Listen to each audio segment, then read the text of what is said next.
राज्य में कानून का राज नहीं है, लोकतंत्र जैसी कोई चीज नहीं है। राज्य में विपक्ष पर हमला करके और गाड़ियां तोड़कर किसी भी राजनीतिक दल को नहीं रोका जा सकता है। पश्चिम बंगाल के कानून मंत्री मलय घोटक ये पता लगाने के लिए जिला पुलिस अधीक्षक से मिलेंगे कि तृणमूल कांग्रेस के कार्यकर्ताओं को अम्बासा पर झूठे मामले में किसने हिरासत में लिया है। पश्चिम बंगाल के कानून मंत्री मलय घोटक ने मंगलवार को पश्चिम बंगाल से अगरतला के महाराजा वीर विक्रम हवाई अड्डे पर उतरने के बाद मीडिया को संबोधित करते हुए ये टिप्पणी की। महाराज वीर विक्रम हवाई अड्डे पर पश्चिम बंगाल के कानून मंत्री मलय घोटक के अलावा राज्य तृणमूल कांग्रेस के नेता सुबल भौमिक और अन्य कार्यकर्ता भी मौजूद थे। 2023 के विधानसभा चुनाव के मद्देनजर तृणमूल कांग्रेस ने अपने राजनीतिक आधार को मजबूत करने के लिए कदम बढ़ाया है और इसे देखकर प्रदेश की वर्तमान सरकार चिंतित है।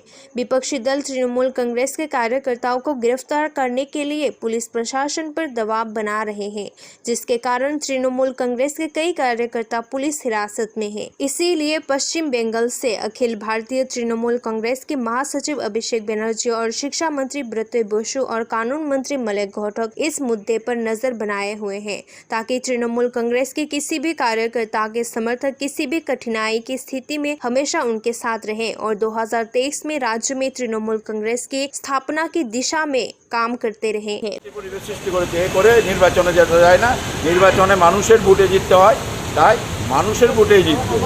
আজকে কি ধরনের কর্মসূচি, কোথায় যাওয়া হবে? আর আমরা যাচ্ছি, আমাদের বহু ছেলেকে কালকে অ্যারেস্ট করেছে বিনা ইয়েতে। আমরা করব, আমরা আমি আমবাসা যাচ্ছি। গণতন্ত্র বলে কিছু নেই।